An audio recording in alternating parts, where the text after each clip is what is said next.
Hello students, welcome back to my channel. JSSC CGL exam के लिए आज मैं आप लोग के लिए लेकर आई हूँ झारखंड के वन।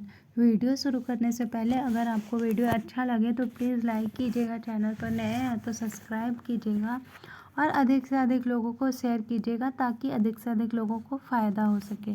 ठीक है, अब हम लोग चलते हैं, आज की क्लास शुरू करते हैं। ठीक है, भारतीय वन सर्वेक्षण देहरादून द्वारा प्रकाशित वन स्थिति रिपोर्ट 2021 के अनुसार, ठीक है, झारखंड में राज्य के कुल क्षेत्रफल के 23,721.14 वर्ग किलोमीटर क्षेत्र पर वन पाए जाते हैं। ठीक है, जो राज्य के कुल क्षेत्रफल का 29.76% है। कितना है? 29.76% है। झारखंड में भारत के कुल वन क्षेत्र का 3.31% विस्तृत है। वन क्षेत्र के विस्तार के प्रतिशत की दृष्टि से झारखंड का देश के राज्यों में 10वां स्थान है। राज्य में प्रति व्यक्ति वन एवं पेड़ों का आच्छादन 0.08 हेक्टेयर है। वन स्थिति रिपोर्ट 2021 के अनुसार 0.08 हेक्टेयर है। ठीक है, नेक्स्ट। झारखंड में देश के राष्ट्रीय औसत से अधिक वन क्षेत्र का विस्तार है। राष्ट्रीय औसत कितना है? तो 21.67% है। ठीक है, और झारखंड में कितना विस्तार है? तो 29.76% है। ठीक है, और अब हम लोग देखते हैं परंतु राष्ट्रीय वन नीति के लक्ष्य के अनुसार कितना है? 33% से कम है। ठीक है, नेक्स्ट। राज्य में रिकॉर्डेड वनों का विस्तार 25,118 वर्ग किलोमीटर क्षेत्र में है। कितना में है? तो 25,118 वर्ग किलोमीटर क्षेत्र में है रिकॉर्डेड वनों का विस्तार। ठीक है, नेक्स्ट। भारत वन सर्वेक्षण रिपोर्ट 2021 के अनुसार झारखंड में पिछले दो वर्षों के दौरान लगभग 110 वर्ग किलोमीटर क्षेत्र में वनों की वृद्धि हुई है। 110 वर्ग किलोमीटर क्षेत्र में क्या हुई है? तो वनों की वृद्धि हुई है। वनावरण में वृद्धि की दृष्टि से देश के राज्यों में झारखंड का 5वां स्थान है। ठीक है, अब हम लोग ये देखते हैं झारखंड में वन आच्छादन वर्ग किलोमीटर में। ठीक है, चलिए आगे बढ़ते हैं। ये जो डेटा है दोस्तों, अगर आप ये पढ़ना चाहते हैं तो प्लीज़ इसका स्क्रीनशॉट ले लीजिएगा। और एग्ज़ाम की दृष्टि से सबसे ज़्यादा इम्पोर्टेंट 2021 का डेटा है, तो हम लोग वो देख लेते हैं। ठीक है, चलिए देखते हैं। अति वनों के प्रकार। अति सघन वन कितना है? तो 2601.05 है। ठीक है, परसेंट में अगर इसको देखेंगे तो 3.36 है। ठीक है, 3.36। माध्यम सघन वन देखेंगे तो ये कितना है? 9688.91 है। ठीक है, फिर इसको परसेंट में देखेंगे 12.60% है। ठीक है, खुला वन कितना है? तो खुला वन है 11431.18। ठीक है, अगर इसको हम लोग परसेंट में देखेंगे तो 14.34% है। ठीक है, कुल कितना हो गया? तो कुल हो गया 23721.14। ठीक है, परसेंट में अगर देखेंगे इसको हम लोग 29.76% है। ठीक है, झाड़ियाँ कितनी है? तो झाड़ियाँ हैं 584.20। ठीक है, इसको परसेंट में देखेंगे हम लोग तो 0.73% है। ठीक है, नेक्स्ट। रिपोर्ट के अनुसार 2019 से 21 के बीच में राज्य में 109.6 73 वर्ग किलोमीटर वन क्षेत्र में वृद्धि हुई है। ठीक है, अब चलिए नेक्स्ट देखते हैं।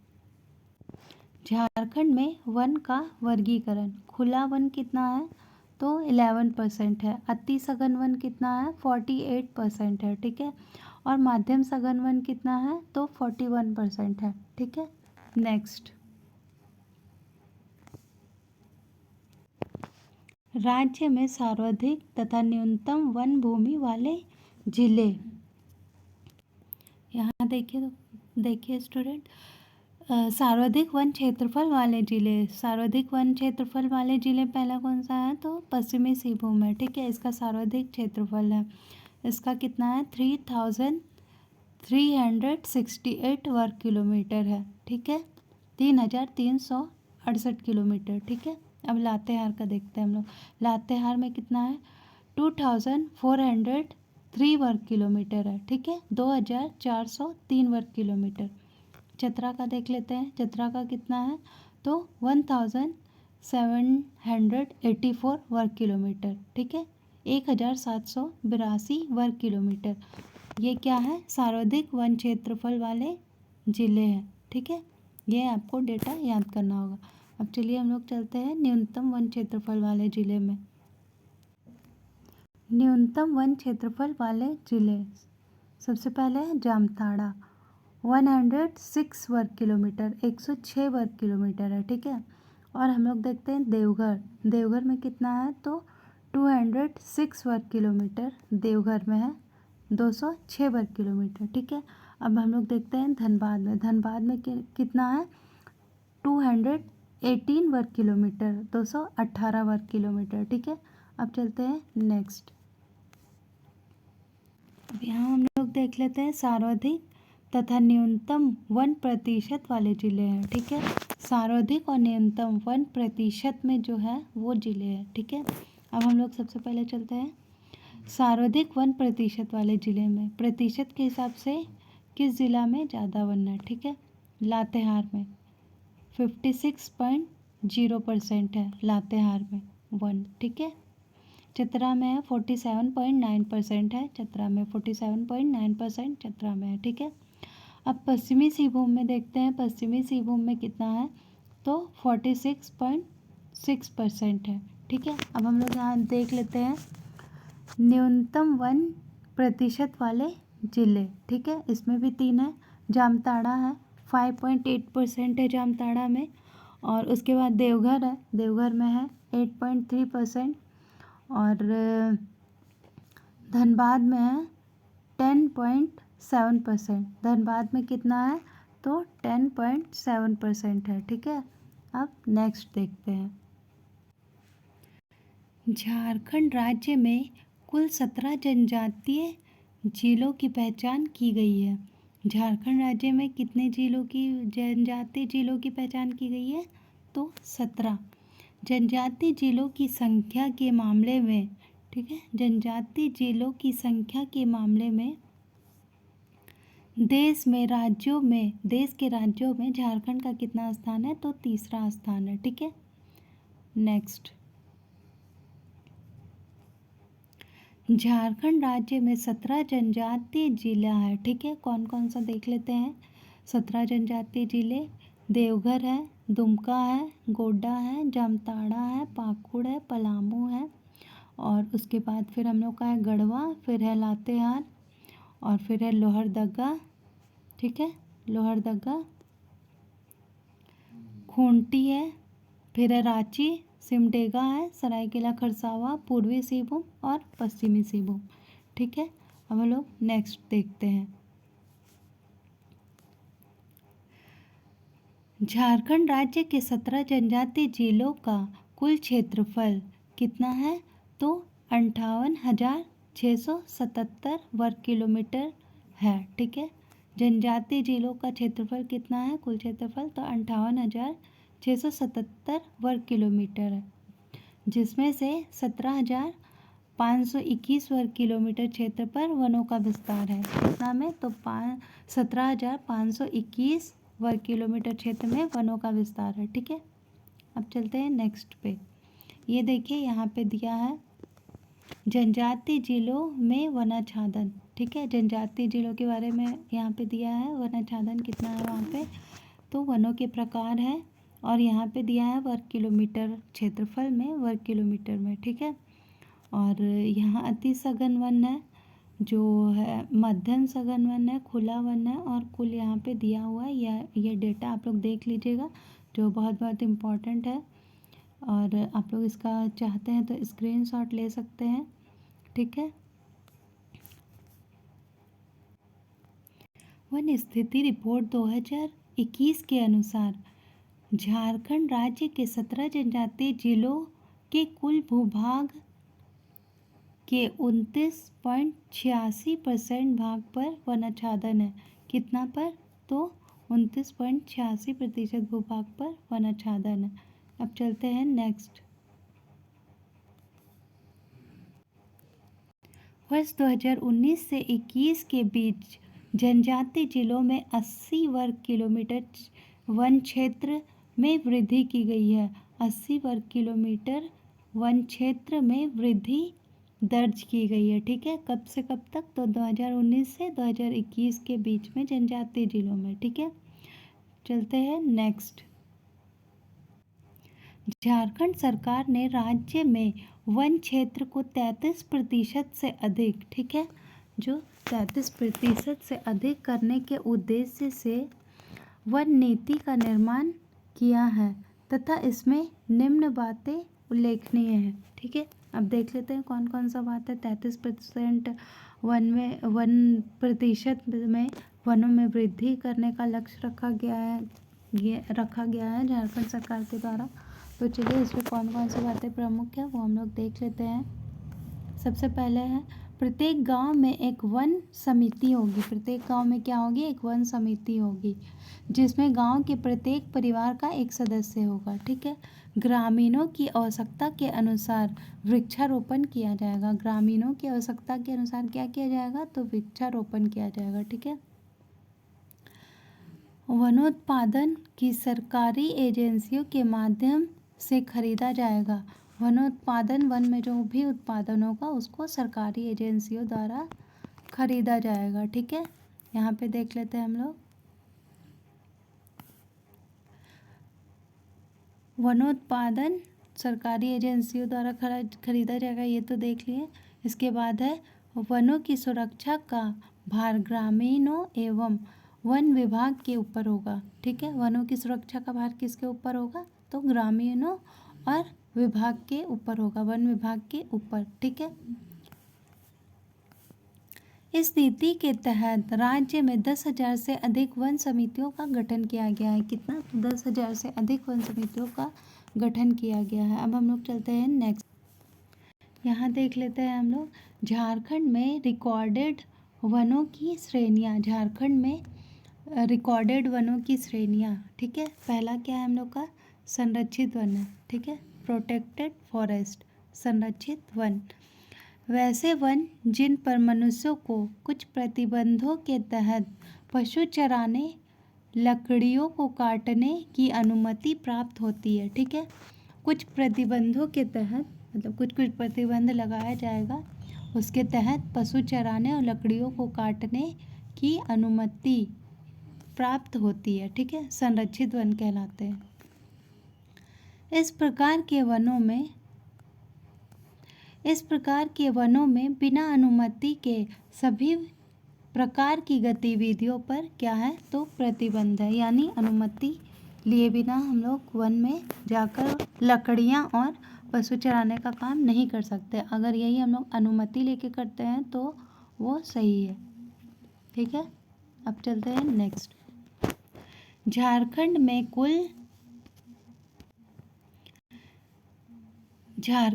कुल 18,922 वर्ग किलोमीटर भूभाग पर संरक्षित वन का विस्तार है। कितना क्षेत्र पर वन संरक्षित वनों का विस्तार है, तो 18,922 वर्ग किलोमीटर क्षेत्र पर संरक्षित वनों का विस्तार है, जो राज्य के कुल वन क्षेत्र का 75.35% है, ठीक है। कितना है, तो 75.35% है। अब हम लोग देखते हैं नेक्स्ट। संरक्षित वनों का सर्वाधिक विस्तार हजारीबाग जिले में। संरक्षित वन यानी प्रोटेक्टेड फॉरेस्ट सबसे ज़्यादा कहाँ है विस्तार उसका, तो हजारीबाग जिले में है। इसके बाद क्रमशः गढ़वा, पलामू, रांची जिले में है। ठीक है, पहले के कहाँ है तो हजारीबाग जिले में, उसके बाद फिर है गढ़वा, पलामू, रांची में है। ठीक है, अब हम लोग देखते हैं रिजर्व्ड फॉरेस्ट यानी आरक्षित वन, रिजर्व फॉरेस्ट। इसमें देख लेते हैं हम लोग वैसे वन जिनमें मनुष्यों के पशु चराने एवं लकड़ी काटने पर पूर्णतः प्रतिबंध होता है, आरक्षित वन कहलाते हैं। ठीक है, इसमें लकड़ी काटने और पशु चराने पर पूर्णतः प्रतिबंध होता है। ठीक है, आरक्षित वन कहलाते हैं ऐसा, रिजर्व फॉरेस्ट। ठीक है, झारखंड में कुल 4,500 वर्ग किलोमीटर भूमि पर आरक्षित वनों का विस्तार है। कितनी भूमि पर? 4,500 वर्ग किलोमीटर भूमि पर आरक्षित वनों का विस्तार है, जो राज्य के कुल वन क्षेत्र का कितना है तो 17.90% है। कितना है? 17.90%। अब हम लोग देखते हैं नेक्स्ट, राज्य का सबसे बड़ा आरक्षित वन क्षेत्र। सबसे बड़ा आरक्षित वन क्षेत्र कौन सा है तो पोरहाट और कोल्हान है। ठीक है, पोरहाट एवं कोल्हान वन क्षेत्र है। सबसे बड़ा आरक्षित वन क्षेत्र पूछेगा तो पोरहाट एवं कोल्हान है।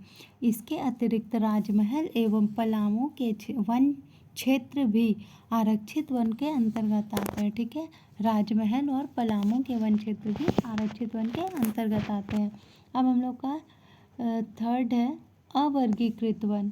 ठीक है, अनक्लासिफाइड फॉरेस्ट, इसके बारे में हम लोग देख लेते हैं यहाँ पे।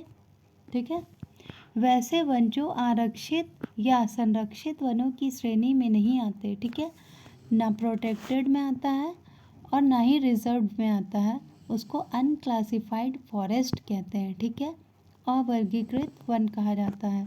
ठीक है, झारखंड में कुल 1,696 वर्ग किलोमीटर भूमि पर अवर्गीकृत वनों का विस्तार है। कितना तो 1,696 वर्ग किलोमीटर भूमि पर अवर्गीकृत वनों का विस्तार है। ठीक है, जो राज्य के कुल वन क्षेत्र का मात्र 6.75% है। कितना है तो 6.75% है।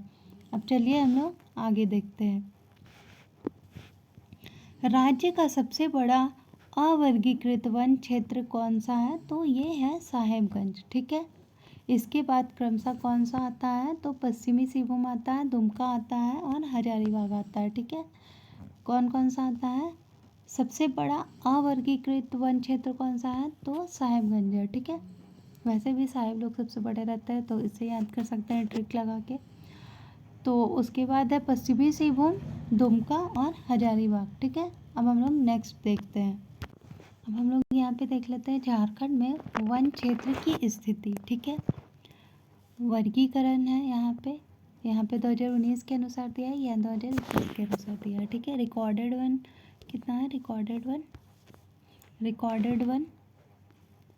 23,605 है। ठीक है, और वर्ग किलोमीटर है, ये वर्ग किलोमीटर है 23,605 वर्ग किलोमीटर।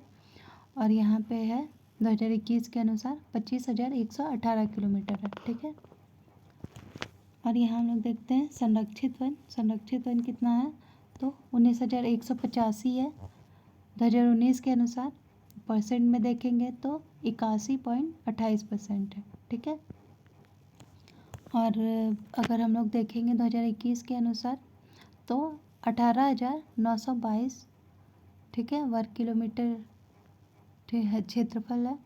और इसका परसेंट देखेंगे हम लोग तो कितना है 75.35% है। ठीक है, अब हम लोग आ जाते हैं यहाँ पे आरक्षित वन में। ठीक है, आरक्षित वन का हम लोग देखते हैं सबसे पहले। उसके बाद आरक्षित वन का कितना है तो 4,387 वर्ग किलोमीटर है 2019 के अनुसार। ठीक है, परसेंट में देखेंगे तो कितना है 18.58% है। ठीक है, अब हम लोग 2021 के अनुसार देखेंगे तो ये 4500 वर्ग किलोमीटर क्षेत्रफल है। ठीक है, इसका और क्या है यहाँ पे परसेंट में देखेंगे तो हम लोग 17.90% है। ठीक है, अब हम लोग देखते हैं अवर्गीकृत वन अनक्लासिफाइड फॉरेस्ट, इसका 2019 में देखेंगे तो 33 वर्ग किलोमीटर है।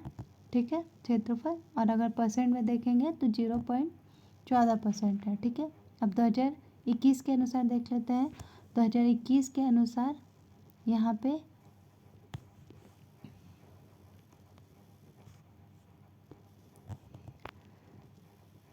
1696 किलोमीटर है। ठीक है, और यहाँ परसेंट कितना है, 6.75% है। ठीक है, अब चलिए आगे बढ़ते हैं। यहाँ देख सकते हैं आप लोग, यहाँ पे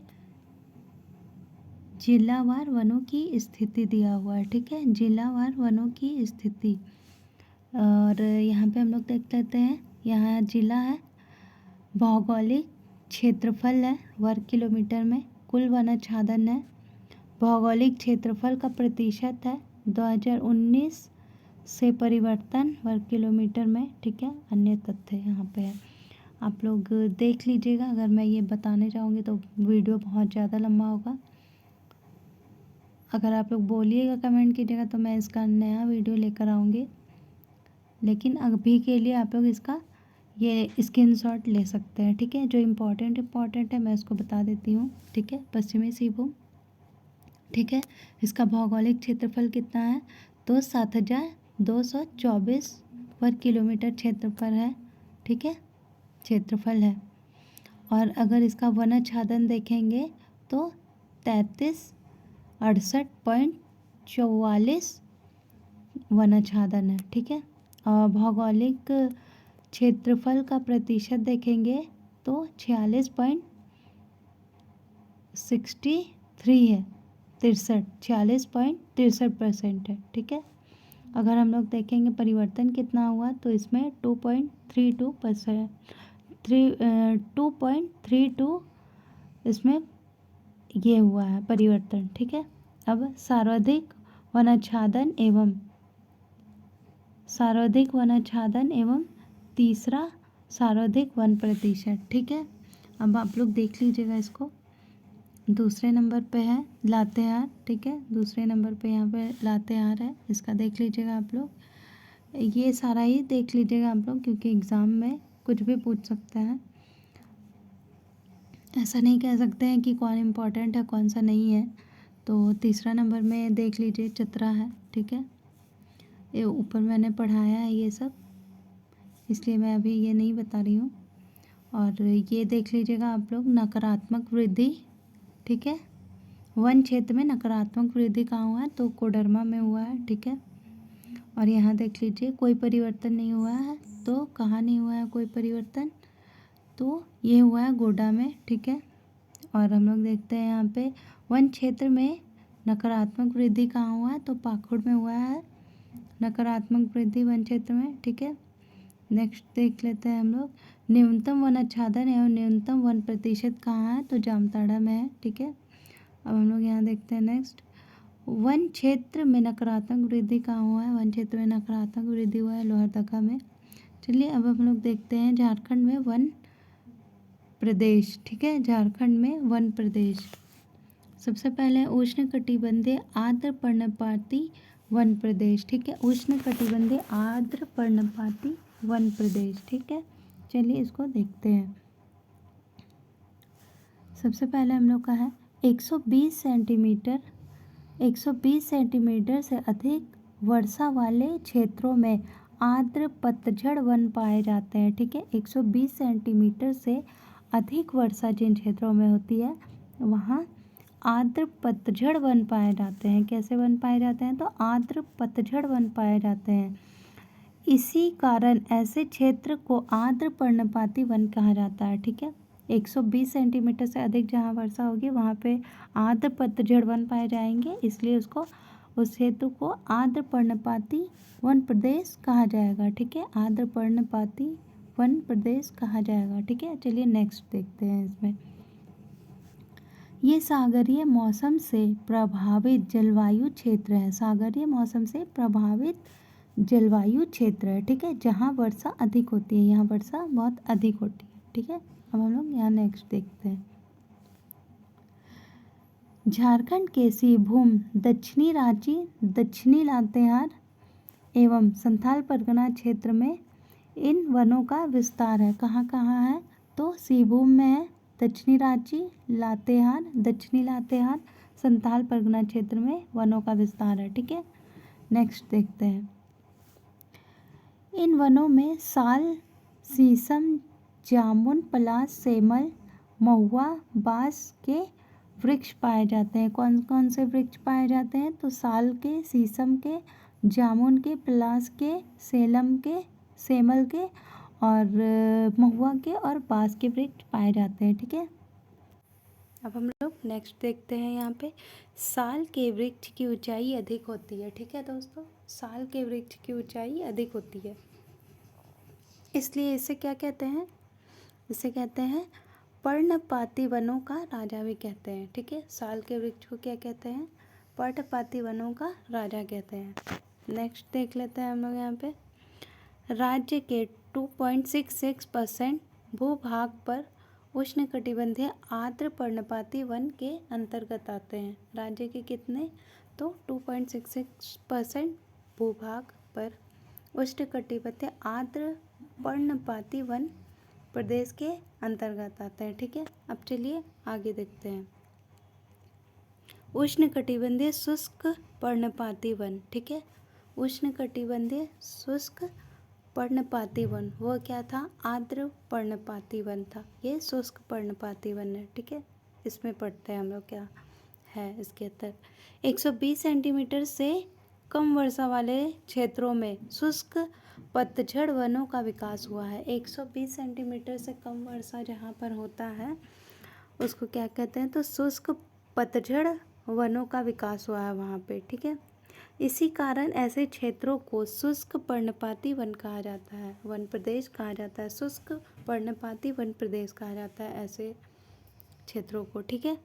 झारखंड के पलामू, गिरिडीह, सिंहभूम, हजारीबाग, धनबाद, संथाल परगना में इन वनों का विस्तार है। कहाँ कहाँ है? तो पलामू में है, गिरिडीह में है, सिंहभूम में है और हजारीबाग में, धनबाद में और संथाल परगना में इन वनों का विस्तार है, ठीक है। इनमें घास एवं झाड़ियों की प्रधानता होती है, ठीक है, घास एवं झाड़ियों की प्रधानता होती है। इसके अतिरिक्त बांस, नीम और पीपल, खैर, पलाश, कटहल, गूलर के वृक्ष इस वन क्षेत्र में पाए जाते हैं, वन प्रदेश में पाए जाते हैं, ठीक है। कौन कौन से पाए जाते हैं एक बार देख लेते हैं। तो बांस, नीम, पीपल, खैर, पलाश और कटहल, ठीक है। कटहल और क्या था यहाँ पे? तो गूलर के वृक्ष इस क्षेत्र वन प्रदेश में पाए जाते हैं, गूलर के वृक्ष, ठीक है। अब हम लोग देख लेते हैं आगे। राज्य के 93.25% भूभाग पर उष्णकटिबंधीय शुष्क पर्णपाती वन के अंतर्गत आते हैं, ठीक है। 93.25% भूभाग उष्णकटिबंधीय शुष्क पर्णपाती वन के अंतर्गत आते हैं, ठीक है। अब चलिए आगे बढ़ते हैं हम लोग। इधर हम लोग देखते हैं यहाँ पे झारखंड में वन प्रदेश, ठीक है। ये है आर्द्र पर्णपाती है, ये शुष्क पर्णपाती है, ठीक है। शुष्क पर्णपाती ये है, ये 93.25% भूभाग पर पाई जाती है, ठीक है। और ये आर्द्र जो है ये ब्लू वाला से डिनोट किया गया है, ये आर्द्र है, ठीक है, आर्द्र पर्णपाती वन, ठीक है। और ये शुष्क पर्णपाती वन, एक बार और आप लोग देख लीजिए, ये शुष्क पर्णपाती वन है ये वाला, ये देखिए। और ये जो ब्लू कलर से है वो आर्द्र पर्णपाती वन है, ठीक है। अब हम लोग नेक्स्ट चलते हैं। झारखंड में वनोत्पादन, झारखंड का वन में क्या क्या उत्पादन होता है वो दिया हुआ है, उसको हम लोग देखते हैं। मुख्य वनोत्पादन, मुख्य में कौन कौन सा आता है? तो साल आता है सबसे पहले, साल को हम लोग सखुआ भी बोलते हैं, ठीक है। नेक्स्ट अत्यंत कठोर होने के कारण साल की लकड़ी का प्रयोग इमारती लकड़ियों, फर्नीचर बनाने और रेल के डिब्बे और पटरियों के स्लैब आदि के निर्माण में किया जाता है। किसका प्रयोग किया जाता है? तो साल की लकड़ियों का प्रयोग किया जाता है। ठीक है, नेक्स्ट देख लेते हैं।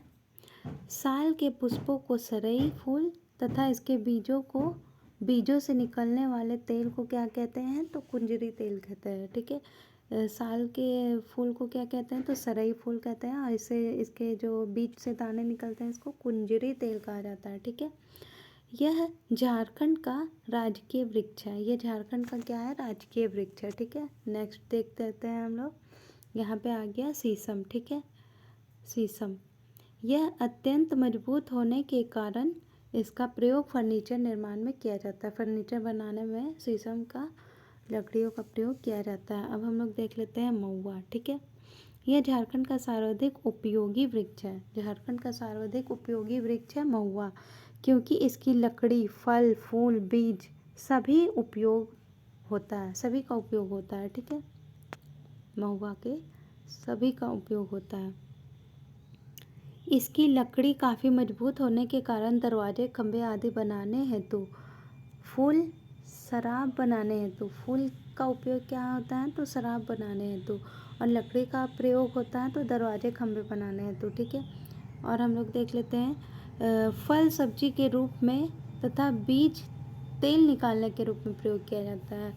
इसका फल जो रहता है महुआ का, उसका सब्जी के रूप में प्रयोग किया जाता है, और इसका जो बीज रहता है उससे तेल भी निकलता है। ठीक है, अब हम लोग आते हैं सागौन में। सागौन का क्या है? तो सागौन है इसकी लकड़ी काफ़ी मजबूत और सुंदर होती है। सागौन की लकड़ी कैसी होती है? तो काफ़ी मजबूत और सुंदर होती है, जिसका प्रयोग फर्नीचर, रेल के डब्बे, हवाई जहाज आदि के लिए प्रयोग किया जाता है। अब चलिए हम लोग नेक्स्ट में चलते हैं। अब आ गया हम लोग का सेमल। सेमल का प्रयोग कहाँ किया जाता है? तो इसकी लकड़ी हल्की, मुलायम और सफ़ेद होती है। सेमल की लकड़ी कैसी होती है? तो हल्की होती है, मुलायम होती है और सफ़ेद होती है, जिसका प्रयोग पैकिंग, पेटियों एवं तख्तियों, खिलौने बनाने के लिए किया जाता है। ठीक है, इसका प्रयोग क्या में किया जाता है? तो पेटियों, तख्तियों और पैकिंग, खिलौने बनाने के लिए किया जाता है इसका प्रयोग। ठीक है, इससे रुई मतलब कॉटन का उत्पादन भी किया जाता है। सेमल से कॉटन का उत्पादन भी किया जाता है, रुई। ठीक है, अब हम लोग नेक्स्ट देखते हैं गम्हार। इसकी लकड़ी हल्की, मुलायम तथा चिकनी होने के साथ साथ काफ़ी टिकाऊ होती है। ठीक है, गम्हार की लकड़ी काफ़ी टिकाऊ होती है। ये हल्की होती है, मुलायम होती है और चिकनी होती है। ठीक है, जिसका प्रयोग फर्नीचर निर्माण हेतु किया जाता है। ठीक है, फर्नीचर निर्माण हेतु गम्हार की लकड़ियों का भी प्रयोग किया जाता है। लकड़ियों पर नक्काशी की दृष्टि से यह अत्यंत उपयोगी है। लकड़ियों पर जैसे नक्काशी की जाती है उससे भी यह बहुत उपयोगी है। ठीक है, अब हम लोग आते हैं जामुन में। ठीक है, पानी में भी अत्यधिक दिनों तक खराब नहीं होने के गुण पाए जाने के कारण इसका सर्वाधिक प्रयोग कहाँ होता है? तो कुएं के आधार के रूप में किया जाता है इसका प्रयोग, और इसका अन्य प्रयोग फर्नीचर निर्माण में किया जाता है। ठीक है, इसके बीजों से दवा निर्मित होती है और इसके फलों का उपयोग खाने के लिए किया जाता है। इसके बीज से दवा बनाया जाता है और फलों का उपयोग खाने के लिए करते हैं। ठीक है, अब हम लोग यहाँ देखते हैं आम। ठीक है, इसकी सुलभता के कारण इसका प्रयोग फर्नीचर एवं दरवाजे बनाने के लिए किया जाता है। कटहल इसकी लकड़ी का प्रयोग इमारतों के लिए तथा फल का प्रयोग खाने हेतु किया जाता है। ठीक है, केंदुपत्ता से क्या किया जाता है? आइए देखते हैं। इसकी लकड़ियों का मुख्य उत्पादन के रूप में तथा इसकी पत्तियों का उपयोग गौण उत्पादन में किया जाता है। ठीक है, इसकी लकड़ियों का मुख्य उत्पादन के रूप में किया जाता है लकड़ियों का प्रयोग, और पत्तियों का उपयोग जो है वो गौण उत्पादन में किया जाता है। ठीक है, इसका प्रयोग प्रायः गौण उत्पादन के रूप में अधिक होता है। केंदुपत्ता से ही बीड़ी बनाया जाता है। ठीक है, अब चलिए हम लोग आगे बढ़ते हैं, गौण उत्पादन देखते हैं। उतना हम लोग मुख्य उत्पादन देखे, अभी हम लोग गौण उत्पादन देखते हैं। ठीक है। गौन उत्पादन सबसे पहले है लाह, ठीक है। लाह के बारे में भी हम लोग पढ़ेंगे। भारत में कुल लाह उत्पादन का 50% झारखंड में उत्पादन होता है, ठीक है। झारखंड में उत्पादित होता है। भारत में जितना भी लाह का उत्पादन होता है उसे झारखंड में 50% उत्पादित होता है, ठीक है। यह लाह उत्पादन की दृष्टि से भारत का अग्रणी राज्य है, ठीक है। लाह उत्पादन की दृष्टि से भारत का अग्रणी राज्य है। लाह उत्पादन हेतु आवश्यक निम्न भौगोलिक दशाएं आसानी से उपलब्ध है, ठीक है। ऊंचाई समुद्र तल से 350 मीटर, ये मतलब लाह उत्पादन के लिए भौगोलिक दशाएं क्या होनी चाहिए उसके बारे में दिया हुआ है। तो ऊंचाई कितनी होनी चाहिए, तो समुद्र तल से 350 मीटर होना चाहिए, ठीक है।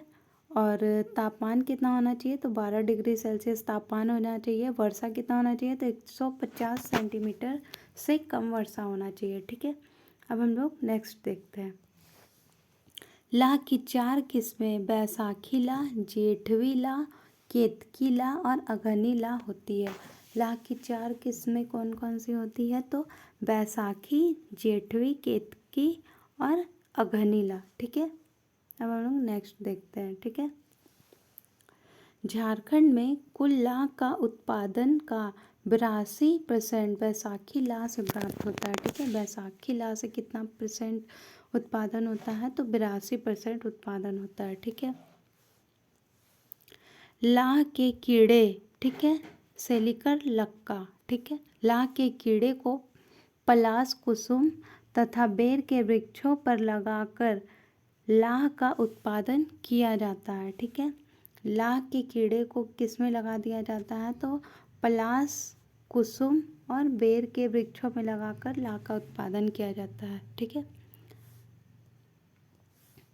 लाह अल्कोहल के अलावा अन्य द्रवों में नहीं घुलता, मतलब लाह जो है वो अल्कोहल के अलावा अन्य द्रव्य में नहीं घुल पाता है, ठीक है। यह विद्युत का कुचालक है। लाह क्या है, तो विद्युत का कुचालक है, ठीक है। ऐसे ऐसे क्वेश्चन बहुत ही इंपॉर्टेंट होते हैं जो एग्ज़ाम के लिए वेरी इंपॉर्टेंट है, ठीक है। आप लोग देख लीजिएगा इसको। अब हम लोग यहाँ देखते हैं लाह का उपयोग और किस किस चीज़ में होता है। तो लाह का प्रयोग पेंट, पॉलिश, लहठी, चूड़ी, वर्निश, ग्रामोफोन, रिकॉर्ड, आतिशबाजी, खिलौने आदि के निर्माण में किया जाता है, ठीक है। ये मोस्ट इम्पॉर्टेंट है। एक बार फिर हम लोग देख लेते हैं इसका। लाह का प्रयोग पेंट में किया जाता है, पॉलिश में किया जाता है, लहठी चूड़ी में किया जाता है, ठीक है। वर्निश में किया जाता है, ग्रामोफोन में, रिकॉर्ड में किया जाता है, आतिशबाजी में किया जाता है, खिलौने निर्माण में किया जाता है, ठीक है। झारखंड सरकार द्वारा लाह को कृषि का दर्जा प्रदान करने की घोषणा की गई है। झारखंड सरकार द्वारा लाह को क्या का दर्जा प्रदान किया गया है, तो कृषि का दर्जा प्रदान करने की घोषणा की गई है, ठीक है। चलते हैं नेक्स्ट।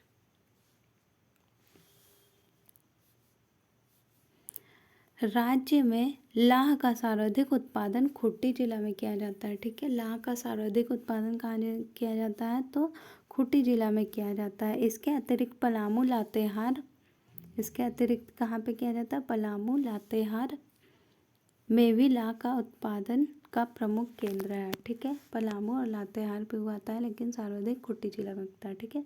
अब चलिए नेक्स्ट।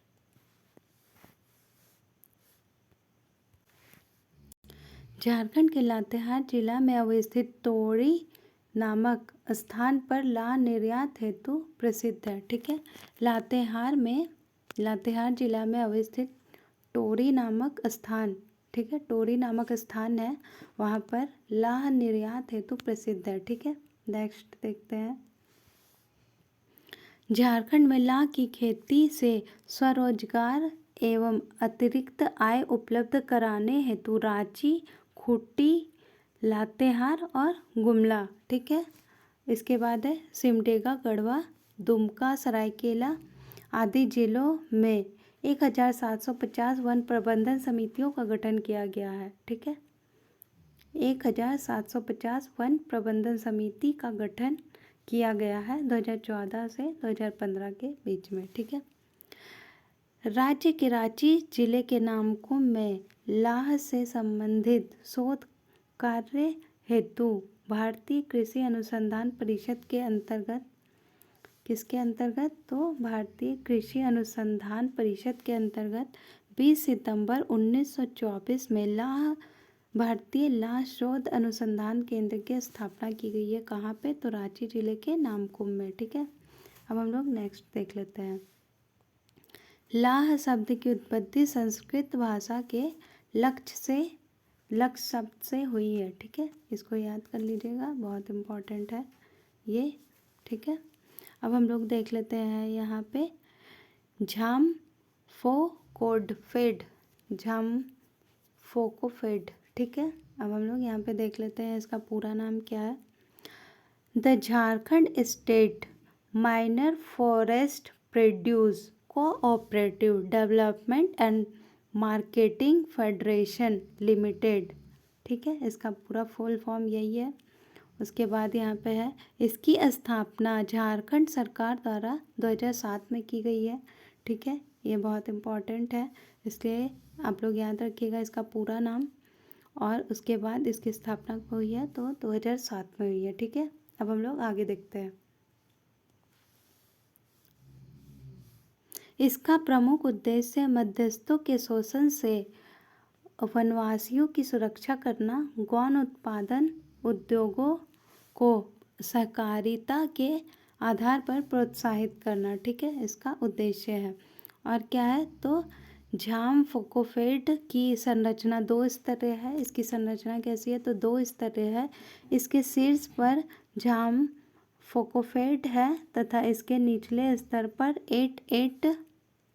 88 प्राथमिक सहकारी समितियां हैं। ठीक है, प्राथमिक सहकारी समितियां। अब हम लोग देखते हैं केंदुपत्ता। केंदुपत्ता के बारे में अभी हम लोग पढ़ने जा रहे हैं। तो यह राजस्व प्राप्ति की दृष्टि से झारखंड का प्रमुख गौण उत्पादन है। राजस्व प्राप्ति की दृष्टि से यह झारखंड का प्रमुख गौण उत्पादन है। ठीक है, इसका प्रयोग बीड़ी एवं तंबाकू निर्माण में किया जाता है। इसका प्रयोग किस में किया जाता है, तो बीड़ी और तंबाकू निर्माण में किया जाता है। ठीक है, और राज्य में केंदुपत्ता के प्राथमिक संग्राहकों को केंदुपत्ता संग्राहक के बदले उचित मजदूरी के भुगतान हेतु झारखंड राज्य केंदुपत्ता नीति 2015 को अधिसूचित किया गया है। ठीक है, एक बार फिर इसको देख लेते हैं। राज्य के केंदुपत्ता के प्राथमिक संग्राहकों को केंदुपत्ता के संग्रहण के बदले उचित मजदूरी के भुगतान हेतु झारखंड राज्य केंदुपत्ता नीति 2015 को अधिसूचित किया गया है। ठीक है, झारखंड राज्य केंदुपत्ता नीति 2015 को अधिसूचित किया गया है। अब हम लोग देख लेते हैं यहाँ पे तसर। ठीक है, तसर हम लोग देख लेते हैं। वाइल्ड सिल्क इसका है। तसर रेशम के उत्पादन की दृष्टि से झारखंड देश का प्रथम स्थान है। झारखंड का देश में प्रथम स्थान है तसर रेशम के उत्पादन की दृष्टि से। यहाँ देश के 76.4% तसर रेशम उत्पादित किया जाता है। कितना, तो 76.4%। इसीलिए झारखंड का कितना प्रथम स्थान है भारत में। ठीक है, तसर रेशम के उत्पादन में। रेशम के कीड़ों के पालन हेतु झारखंड में साल, सहतूत, आसन, अर्जुन आदि के वृक्षों का प्रयोग किया जाता है। किस किस वृक्षों का प्रयोग किया जाता है, तो साल, सहतूत, आसन, अर्जुन आदि वृक्षों का प्रयोग किया जाता है। ठीक है, यहाँ पे देख लेते हैं हम लोग। भारत में रेशम के 4 प्रकार का उत्पादन किया जाता है। रेशम के 4 प्रकार कौन सा है, तो सहतूती है, फिर इरी है, मूंगा है और तसर है। ठीक है, रेशम के 4 प्रकार का उत्पादन किया जाता है। इसमें से तसर रेशम के उत्पादन के प्रमुख केंद्र झारखंड है। तसर रेशम के उत्पादन के प्रमुख केंद्र झारखंड राज्य है। ठीक है, अब हम लोग नेक्स्ट देख लेते हैं। चलिए, यहाँ पे दिया हुआ है और रेशम के बारे में तो देख लेते हैं हम लोग। तसर रेशम के कीड़ों की प्रजाति का नाम क्या है, तो डाबा है। डाबा, DABA, डाबा। ठीक है, तसर रेशम के कीड़ों की प्रजाति का नाम क्या है? तो डाबा है, ठीक है। और इसका जीवन सामान्यतः 2 माह का होता है। डाबा का जीवन कितना होता है? तो 2 माह का होता है, ठीक है। अब हम लोग नेक्स्ट देखते हैं। राज्य की राजधानी रांची के नगड़ी में भारत सरकार द्वारा तसर अनुसंधान केंद्र की स्थापना की गई है। तसर अनुसंधान केंद्र की स्थापना कहाँ की गई है? तो रांची के नगड़ी में और भारत सरकार के द्वारा की गई है, ठीक है। नेक्स्ट देख लेते हैं हम लोग अब। झारखंड राज्य में तसर रेशम उत्पादन का प्रमुख केंद्र कौन सा है? तो पूर्वी सिंहभूम है, पश्चिमी सिंहभूम है और सरायकेला खरसावां है, ठीक है। जिला है, ठीक है। इसके अतिरिक्त दुमका, पाकुड़, गोड्डा, साहेबगंज, गिरिडीह, धनबाद, पलामू, लातेहार, गढ़वा, सिमडेगा आदि जिलों में भी इसका उत्पादन किया जाता है, ठीक है। अब कहाँ कहाँ उत्पादन किया जाता है एक बार फिर हम लोग देख लेते हैं। तो सबसे पहले है पूर्वी सिंहभूम, फिर पश्चिमी सिंहभूम में, फिर सरायकेला खरसावां है, जिला है, ठीक है।